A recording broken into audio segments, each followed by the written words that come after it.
Bonjour à tous. On a passé des très bonnes fêtes du mois de Tishri, Rosh Hashanah, Yom Kippur, Sukkot, Shmini Atzeret, Simchat Torah, des très belles fêtes. Maintenant, on se prépare à rentrer dans une année ordinaire, dans le sens, il n'y a plus de fêtes maintenant. Comment prendre la force pour cette énergie, l'élan que nous avons pris pendant ces fêtes-là, et l'amener concrètement dans la vie de tous les jours, dans l'année à venir? Eh bien, il y a une bonne nouvelle. Pour cela, nous avons le Shabbat Bereshit. Le premier Shabbat après Simchat Torah s'appelait Shabbat Bereshit parce que nous allons lire la paracha de Bereshit. Les rabbis de Chabad disent la chose suivante. Comme quelqu'un se décide le jour de Shabbat Bereshit, eh bien c'est comme cela que toute l'année, elle va aller. Pourquoi spécialement le Shabbat Bereshit?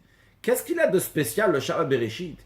Qu'en fonction de ça, comment on va se comporter, le comportement que nous allons adopter ce Shabbat, de décider d'adopter, bien comme ça toute l'année va aller. Pourquoi spécialement ce Shabbat? Pour cela, voyons que veut dire le mot Bereshit. Dans le commentaire de Rashi, nous avons deux explications. La première explication, que Bereshit, ça veut dire de Reshit, puisqu'en hébreu, chaque lettre a une valeur numérique. Donc, quand il y a écrit Aleph, c'est 1, quand il y a écrit Bet, c'est 2. Il y a écrit Bereshit, de Reshit. Il y a deux choses qui sont appelées Reshit. Le premier, quelles sont ces deux choses-là? Eh bien, sont la Torah et le peuple juif. Donc, on nous dit Bereshit, pour ces deux choses-là qui sont appelées Reshit, la Torah et le peuple juif. C'est pour cela que Dieu, par Elohim, Dieu a créé le ciel et la terre. Ça, c'est la première explication de Rashi. La deuxième explication, c'est au commencement de la création du ciel et de la terre, les choses se sont déroulées de telle et telle manière. Deux explications.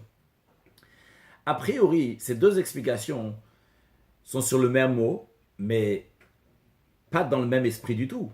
Puisque d'un côté, on parle de la Torah et le peuple juif. La Torah et le peuple juif sont tout à fait au-delà du monde. Tandis que le monde, c'est ce qui est ordinaire. Tandis que le peuple juif, il y a écrit que Dieu a pensé au peuple juif avant. Ils ont devancé le monde, devancé pas seulement dans l'ordre chronologique, mais surtout sur le sens de qualité, qui sont tout à fait au-delà du monde. Comment on peut avoir ces deux explications-là sur le même mot, lorsqu'il y a deux explications sur le même mot, sont compatibles? Donc nous avons deux questions. Pourquoi Shabbat Bereshit il est tellement spécial? Et deuxièmement, comment les deux explications sur le même mot de Bereshit sont compatibles? L'explication est la suivante. Lorsqu'on dit que le peuple juif a une particularité, la particularité du peuple juif ne s'exprime pas seulement lorsque le peuple juif est au-delà du monde, est déconnecté du monde, une âme divine, a une puissance surnaturelle. Non. La force du juif s'exprime essentiellement lorsqu'il est dans le monde. Lorsque Dieu a donné la Torah au peuple juif, il est écrit qu'il nous a choisis de toutes les nations du monde. Il est écrit qu'à savoir que Dieu nous a choisis. Le choix de Dieu était sur le corps du juif, pas sur l'âme du juif, sur le corps du juif, sur le matériel du juif. Dieu l'a choisi. En effet, c'est exactement le même matériel, le même corps physique que toutes les nations.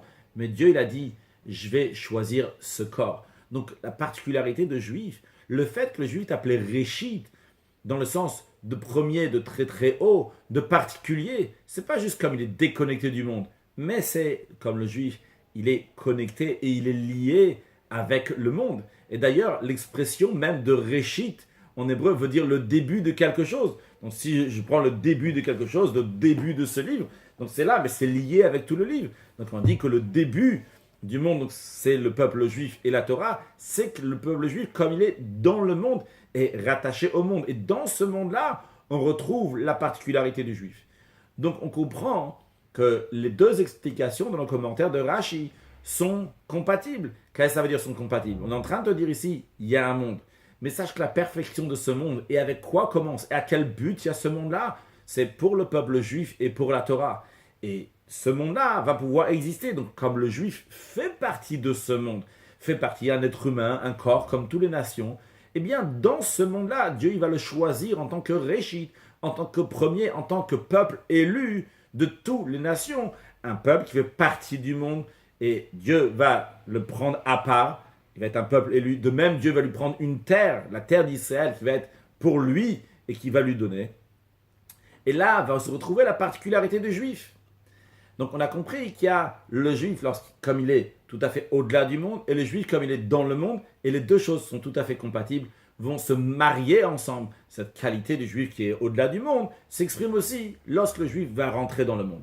Ces deux parties-là qu'il y a dans le juif, le fait qu'il est au-delà du monde et d'un autre côté comme il se retrouve dans le monde, ça s'exprime dans les fêtes du mois de Tishri et après le reste de l'année. Dans les fêtes du mois de Tishri, le peuple juif est en train de fêter. Quand tu es en train de fêter, il n'y a pas de portable, il n'y a pas de travail, il n'y a pas le monde. Tu es en train de prier, tu es en train d'étudier, tu es en train de fêter avec la famille, il n'y a pas de compte en banque, il n'y a pas d'affaires maintenant à faire. Et on est entièrement dans le spirituel, on est déconnecté de la matière. Vrai, on mange, on boit, mais on élève cette matière aussi, elle devient aussi spirituelle. Et on danse, on se réjouit, c'est la fête.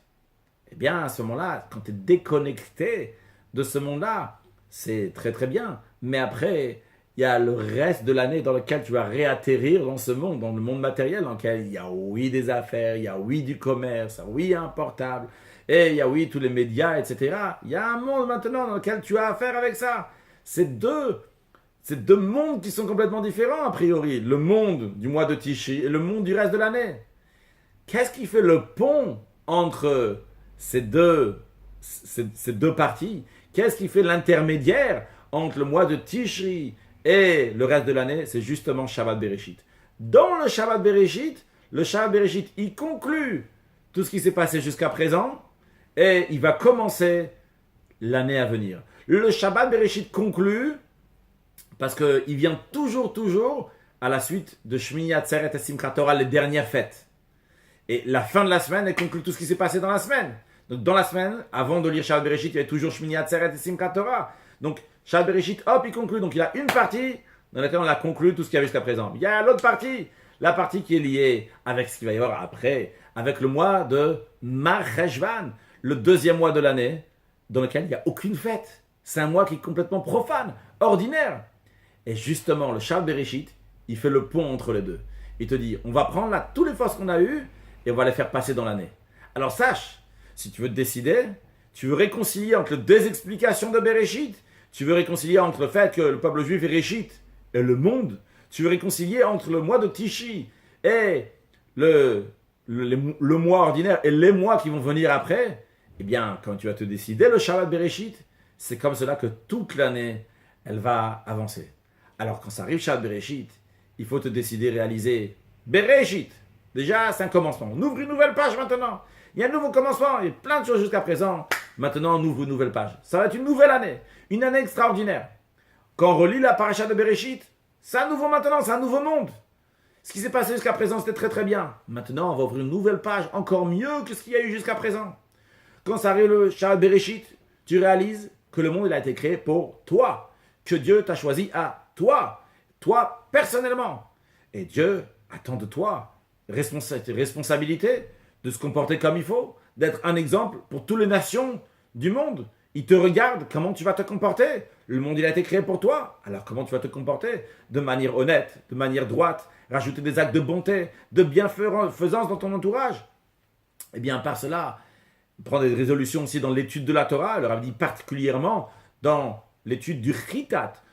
Le Chitat, c'est les initiales de Chumash, Tehilim, Tanya. Le Chumash, puisqu'on commence maintenant ce Shabbat, ni Bereshit, chaque jour de la semaine, on étudie une partie du Chumash de la paracha qu'on va lire le Shabbat. Par exemple, si on lit Bereshit dans chaque Shabbat, il y a ce qu'on appelle 7 montées, il y a 7 parties dans la Torah qui correspondent aussi aux 7 jours de la semaine. Chaque jour, on apprend une partie. Le premier jour, on apprend la première montée, la première partie de la paracha, etc. Chaque jour. Ça, c'est le Chumash Tehilim. Le Tehilim, les psaumes du roi David sont partagés en 30 jours. Chaque jour du mois, on étudie une partie, on lit une partie du Tehilim. Comme ça, à la fin du mois, on finit. Comme ça, après, on recommence. De même pour le Tanya, donc le rabbi précédent a partagé pour tous les jours de l'année. Chaque jour, on étudie une partie du Tanya. Ça, c'est le Chitat. À rappeler aussi, bien, le Rabbi n'a pas mentionné la Sikha, mais rappelez aussi l'importance, qui a bien insisté très souvent, de l'étude du Rambam, l'étude quotidienne de Maïmonide, que le Rabbi a demandé d'étudier chaque jour une partie du Rambam. Donc, se renforcer dans l'étude de la Torah, se renforcer dans la conscience, dans le moral, le fait que le monde il est là pour nous aider, et de plus en plus, qu'on se rapproche de la venue de Mashiach, de plus en plus de nations qui réalisent donc l'importance du peuple juif, comment la terre d'Israël appartient au peuple juif, aider le peuple juif, eh bien, réaliser que tout ça, ce sont des signes messianiques qui nous aident à accomplir notre travail dans les derniers instants de l'exil.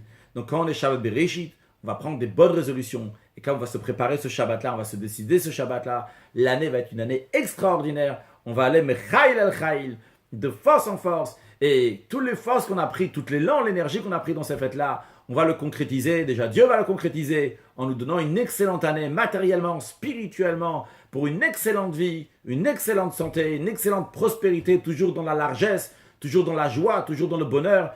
Trouver son basal, ce que les parents ils cherchent, les parents vont trouver, ceux qui cherchent eux-mêmes ils vont trouver, que ce soit les garçons, que ce soit les filles, et avoir des enfants, et ceux qui ont déjà des enfants, que les enfants vont être en bonne santé spirituelle et matérielle, leur donner une bonne éducation, et qu'on se retrouve toujours dans des occasions de joie et de bonheur. Et l'essentiel de tout, que cette année, Dieu va nous envoyer la venue de Mashiach now. Excellente journée.